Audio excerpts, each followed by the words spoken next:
ಆತ್ಮೀಯ ಬಂಧುಗಳೇ, ಮಹಾಭಾರತ ವಿರಾಟ ಪರ್ವ. ಇದರಿಂದ ಇವತ್ತು ದುರ್ಯೋಧನನ ಪರಾಜಯ, ಕೌರವ ಸೇನೆಯು ಮೋಹಿತರಾಗೋದು ಮತ್ತೆ ಕುರುದೇಶಕ್ಕೆ ಹಿಂದಿರುಗೋದು, ಈ ವಿಷಯದ ಬಗ್ಗೆ ನಾವು ತಿಳ್ಕೊಳ್ಳೋಣ.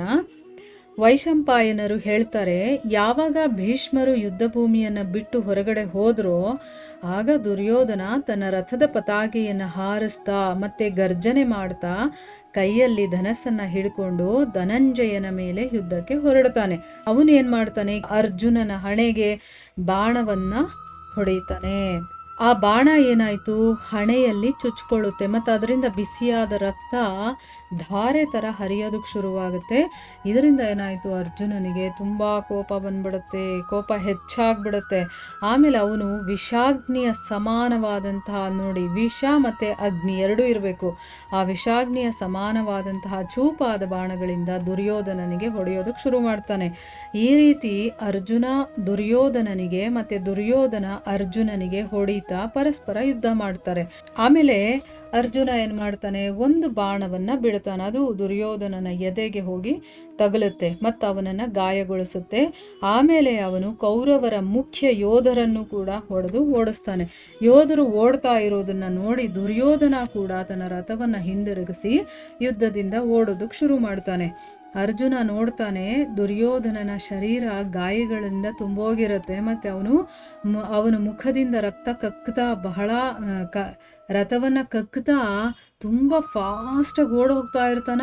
ಆಗ ಅರ್ಜುನ ಏನು ಮಾಡ್ತಾನೆ, ಯುದ್ಧದ ಇಚ್ಛೆಯಿಂದ ನಾನು ಯುದ್ಧ ಮಾಡಬೇಕು ಅನ್ನೋ ಒಂದು ಆಸೆ ಬಂದ್ಬಿಟ್ಟಿದೆ ಅವನಿಗೆ. ಅವನು ತನ್ನ ಭುಜಗಳನ್ನು ತಟ್ಕೊಳ್ತಾ ದುರ್ಯೋಧನನನ್ನ ಯುದ್ಧಕ್ಕೆ ಅವನನ್ನು ಆಹ್ವಾನಿಸ್ತಾನೆ. ಅವನು ಹೇಳ್ತಾನೆ, ಧೃತರಾಷ್ಟ್ರನಂದನನೇ, ಅಂದರೆ ಧೃತರಾಷ್ಟ್ರನ ಮಗನೇ, ಯುದ್ಧದಲ್ಲಿ ಬೆನ್ನು ತೋರಿಸ್ತಾ ಯಾಕಪ್ಪ ಓಡೋಗ್ತಾ ಇದೆಯಾ? ಇದರಿಂದ ನಿನ್ನ ವಿಶಾಲ ಕೀರ್ತಿ ನಷ್ಟವಾಗುತ್ತೆ, ನಿನಗೇನೇನು ಹೆಸರು ಬಂದಿದೆಯೋ ಅದೆಲ್ಲ ಹಾಳಾಗುತ್ತೆ. ನಿನ್ನ ವಿಜಯದ ವಾದ್ಯಗಳು ಮೊದಲು ಹೇಗೆ ಮೊಳಗ್ತಾ ಇದ್ವೋ ಹಾಗೆ ಈಗ ಮೊಳಗ್ತಿಲ್ಲ. ನೀನು ಯಾರನ್ನ ರಾಜ್ಯದಿಂದ ಇಳಿಸಿದ್ಯೋ ಅದೇ ಧರ್ಮರಾಜ ಯುಧಿಷ್ಠಿರನ ಆಜ್ಞಾಕಾರಿ ಮಧ್ಯಮ ಪಾಂಡವ ನಾನು ಅರ್ಜುನ. ಯುದ್ಧಕ್ಕೋಸ್ಕರ ನಿಂತಿದ್ದೀನಿ, ಸ್ವಲ್ಪ ಹಿಂದೆ ತಿರುಗಿ ಮುಖವನ್ನು ತೋರಿಸು. ಅಂದರೆ ವ್ಯಂಗ್ಯವಾಗಿ ಓಡೋಗ್ತಾ ಇರೋ ಅವನನ್ನು ಕರೀತಾ ಇದ್ದಾನೆ ಇವನು.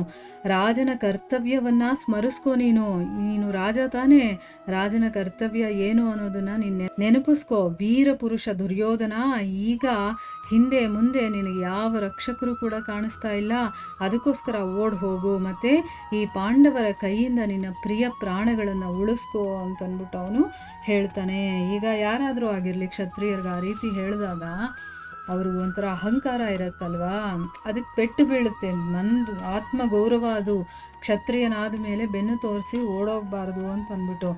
ಈ ರೀತಿ ಯುದ್ಧದಲ್ಲಿ ಮಹಾತ್ಮ ಅರ್ಜುನ ಯುದ್ಧಕ್ಕೆ ಕರೆದ ಮೇಲೆ ಅಂಕುಶದ ಏಟು ತಿಂದು, ಈಗ ಮದಿಸಿರುವಂತಹ ಒಂದು ಗಜರಾಜ ಇದ್ದರೆ ಅದಕ್ಕೆ ಅಂಕುಶದಿಂದ ಏಟು ತಿವಿದ್ರೆ ಹೇಗಾಗುತ್ತೋ ಹಾಗೆ ಅವನಿಗಾಗಿ ದುರ್ಯೋಧನ ಏನು ಮಾಡ್ತಾನೆ, ಹಿಂದಿರುಗಿ ಬರ್ತಾನೆ. ತನ್ನ ಶತವಿಕ್ಷಿತವಾದಂತಹ ಶರೀರವನ್ನು, ಅಂದರೆ ರಕ್ತದಿಂದ ಗಾಯಗಳಿಂದ ತುಂಬೋಗಿದೆ ಅಂಥ ಶರೀರವನ್ನು ಹೇಗೋ ಸಂಭಾಳಿಸ್ಕೊಂಡು ಅವನು ಮತ್ತೆ ಯುದ್ಧಕ್ಕೆ ಬರ್ತಾ ಇರೋದನ್ನು ನೋಡಿ ಕರ್ಣ ಉತ್ತರದ ಕಡೆಯಿಂದ ಅವನ ರಕ್ಷಣೆಯನ್ನು ಮಾಡ್ತಾ ಅರ್ಜುನನ ಜೊತೆ ಹೋರಾಡೋದಕ್ಕೆ ಬರ್ತಾನೆ. ಅಂದರೆ ಇವನು ಬಂದರೆ ಇವಾಗ ಇವನು ಉಳಿಯೋದಿಲ್ಲ ಅಂತಂದ್ಬಿಟ್ಟು ಅವನ ರಕ್ಷಣೆಯ ಭಾರ ಕರ್ಣ ಹೊತ್ತಿರ್ತಾನಲ್ವ, ಅದಕ್ಕೋಸ್ಕರ ಅವನ ರಕ್ಷಣೆ ಮಾಡೋದಕ್ಕೋಸ್ಕರ ಬರ್ತಾನೆ. ಪಶ್ಚಿಮದ ಕಡೆಯಿಂದ ಅವನ ರಕ್ಷಣೆಯನ್ನು ಮಾಡೋದಕ್ಕೆ ಭೀಷ್ಮರು ಧನಸ್ಸನ್ನು ಹಿಡ್ಕೊಂಡು ಹಿಂದಿರುಗಿ ಬರ್ತಾರೆ. ಅಂದರೆ ಹೋದವರೆಲ್ಲ ಈಗ ವಾಪಸ್ ಇವನ ರಕ್ಷಣೆ ಮಾಡೋದಕ್ಕೆ ಬರ್ತಾ ಇದ್ದಾರೆ. ಇನ್ನೊಂದು ಕಡೆಯಿಂದ ನೋಡಿ, ದ್ರೋಣಾಚಾರ್ಯ, ಕೃಪಾಚಾರ್ಯ, ವಿಭೀಂಷಕಿ ಮತ್ತು ದುಶ್ಯಾಸನ ಇಂಥವರು ತಮ್ಮ ದೊಡ್ಡ ದೊಡ್ಡ ಧನಸ್ಸುಗಳನ್ನು ತಗೊಂಡು ಬೇಗ ಅಲ್ಲಿಗೆ ಬರ್ತಾರೆ. ಮತ್ತು ದಿವ್ಯಾಸ್ತ್ರಗಳನ್ನು ಧರಿಸಿರುವಂಥ ಆ ಯೋಧರು ಅರ್ಜುನನನ್ನು 4 ಕಡೆಗಳಿಂದ ಮುತ್ತಿಗೆ ಹಾಕ್ತಾರೆ. ಮತ್ತು ಹೇಗೆ ಮೋಡಗಳು ಬೆಟ್ಟಗಳ ಮೇಲೆ ಎಲ್ಲ ಕಡೆಯಿಂದ ನೀರು ಸುರಿಸುತ್ತೋ ಅದೇ ರೀತಿ ಅವರೆಲ್ಲರೂ ಸೇರಿಕೊಂಡು ಅವನ ಮೇಲೆ ಬಾಣಗಳ ಮಣೆ ಸುರಿಸೋದಕ್ಕೆ ಶುರು ಮಾಡ್ತಾರೆ. ಅರ್ಜುನ ಏನು ಮಾಡ್ತಾನೆ, ತನ್ನ ಅಸ್ತ್ರವನ್ನು ಬಿಟ್ಟು ಶತ್ರುಗಳ ಅಸ್ತ್ರಗಳ ನಿವಾರಣೆಯನ್ನು ಮಾಡ್ತಾನೆ. ಯಾಕಂದರೆ ಅವನು ಒಬ್ಬ ಒಳ್ಳೆ ಧನುರ್ವಿದ್ಯಾಧಾರಿ, ಅವನಿಗೆ ಎಲ್ಲ ಅಸ್ತ್ರಗಳು ಗೊತ್ತಿದೆ. ಈಗ ಅವನು ದೇವತೆಗಳ ಲೋಕಕ್ಕೆ ಹೋಗಿ ಅಲ್ಲೆಲ್ಲ ಅಸ್ತ್ರಗಳನ್ನು ಕೂಡ ಕಲ್ತ್ಕೊಂಡು ಬೇರೆ ಬಂದಿದ್ದಾನಲ್ವಾ. ಸೊ ಅವನೇನು ಮಾಡ್ದ, ಅವ್ರು ಬಿಟ್ಟಂಥ ಎಲ್ಲ ಅಸ್ತ್ರಗಳನ್ನು ಕೂಡ ನಿವಾರಣೆ ಮಾಡ್ತಾನೆ. ಮತ್ತು ಕೌರವರನ್ನು ಲಕ್ಷ್ಯವಾಗಿಸ್ಕೊಂಡು ಸಂಮೋಹಿನಿ ಅನ್ನುವಂಥ ಅಸ್ತ್ರವನ್ನು ಬಿಡ್ತಾನೆ. ಸಂಮೋಹಿನಿ ಅಂತಂದರೆ ಏನು, ನಮಗೆ ಪ್ರಜ್ಞೆ ತಪ್ಪುವಂಥದ್ದು ಅಂಥ ಒಂದು ಅಸ್ತ್ರವನ್ನು ಬಿಡ್ತಾನೆ. ಇದರ ನಿವಾರಣೆ ಮಾಡೋದು ಕಠಿಣವಾಗಿತ್ತು, ಯಾರಿಗೂ ಗೊತ್ತಿರೋದಿಲ್ಲ. ಅಂದರೆ ಇದು ಕೆಲವೇ ಜನಗಳಿಗೆ ಮಾತ್ರ ಗೊತ್ತಿರುತ್ತೆ, ಈ ಅಸ್ತ್ರವನ್ನು ಹೇಗೆ ನಿವಾರಿಸೋದು ಅಂತ, ಈ ಅಸ್ತ್ರವನ್ನು ಹೇಗೆ ನಿವಾರಣೆ ಮಾಡೋದು ಅಂತಂದ್ಬಿಟ್ಟು. ಆಮೇಲೆ ಅವನೇನು ಮಾಡ್ತಾನೆ, ಭಯಂಕರವಾದಂತಹ ಧ್ವನಿ ಮಾಡುವ ತನ್ನ ಶಂಖವನ್ನು ಎರಡೂ ಕೈಗಳಿಂದ ಹಿಡ್ಕೊಂಡು ಎತ್ತರದ ಸ್ವರದಲ್ಲಿ ಅವನು ಮೊಳಗಿಸ್ತಾನೆ, ಅಂದರೆ ಶಂಖವನ್ನು ಊದ್ತಾನೆ. ಅದರ ಗಂಭೀರ ಧ್ವನಿಯಿಂದ ದಿಕ್ಕುಗಳು, ಭೂಲೋಕ ಮತ್ತು ಆಕಾಶ ಎಲ್ಲವೂ ಕೂಡ ಪ್ರತಿಧ್ವನಿಸುತ್ತೆ. ಈಗ ಇದನ್ನು ಇಮ್ಯಾಜಿನ್ ಮಾಡ್ಕೊಳ್ಳಿ, ಅವನು ಊದದಂತಹ ಶಂಖದ ಧ್ವನಿ ಹೇಗಿತ್ತು ಅಂತಂದರೆ ಎಲ್ಲ ಲೋಕಗಳಲ್ಲೂ ಕೂಡ ಅದರ ಪ್ರತಿಧ್ವನಿ ಬರ್ತಾ ಇತ್ತು ಅಂತಂದರೆ ಇನ್ನು ಎಷ್ಟು ಜೋರಾಗಿರ್ಬೋದು ಆ ಸೌಂಡ್ ಅನ್ನೋದನ್ನು ತಿಳ್ಕೊಬೇಕು ನಾವು. ಅರ್ಜುನ ಮೊಳಗಿಸಿದಂಥ ಆ ಶಂಖದ ಧ್ವನಿಯನ್ನು ಕೇಳಿ ಕೌರವ ವೀರರೆಲ್ಲರೂ ಕೂಡ ಪ್ರಜ್ಞೆ ತಪ್ಪೋಗ್ತಾರೆ. ಅವರ ಕೈಗಳಿಂದ ಧನಸ್ಸು ಮತ್ತು ಬಾಣಗಳು ಕೂಡ ಬಿದ್ದು ಹೋಗುತ್ತೆ. ಮತ್ತು ಅವರೆಲ್ಲರೂ ಕೂಡ ಪರಮಶಾಂತಿ ನಿಶ್ಚೇಷ್ಟರಾದರು. ಅಂದರೆ ಏನು, ಅವರೆಲ್ಲರೂ ಕೂಡ ಫ್ಲ್ಯಾಟ್ ಆದರು ಅಂತ ಹೇಳ್ತೀವಲ್ವ ನಾವು, ಆ ಥರ ಎಲ್ಲ ಪ್ರಜ್ಞೆ ತಪ್ಪಿ ಬಿದ್ದೋಗ್ತಾರೆ ಅಥವಾ ಸತ್ತೇ ಹೋಗ್ತಾರೆ ಕೆಲವರು. ಅದನ್ನು ಇಲ್ಲಿ ಹೇಳ್ತಾ ಇದ್ದಾರೆ. ಅವರು ಅಚೇತನರಾಗಿರೋದು ಅಂದರೆ ಏನು, ಪ್ರಜ್ಞೆ ತಪ್ಪೋಗಿ ಎಲ್ಲ ಬಿದ್ದಿದಾರಲ್ಲ, ಅದನ್ನು ನೋಡಿ ಅರ್ಜುನನಿಗೆ ಉತ್ತರಾಳ ಮಾತು ಅವನಿಗೆ ನೆನಪಿಗೆ ಬರುತ್ತೆ. ಅದಕ್ಕೋಸ್ಕರ ಅವನು ಉತ್ತರನಿಗೆ ಹೇಳ್ತಾನೆ, ರಾಜಕುಮಾರ ನೋಡು, ಅವರೆಲ್ಲ ಪ್ರಜ್ಞೆ ತಪ್ಪಿ ಬಿದ್ದೋಗಿದ್ದಾರೆ. ಅವ್ರಿಗೆ ಪ್ರಜ್ಞೆ ಬರೋದಕ್ಕೆ ಮುಂಚೆ ನೀನೇನು ಮಾಡು, ಈ ಸೈನ್ಯದ ಮಧ್ಯದಿಂದ ಹೊರಟು ಹೋಗು.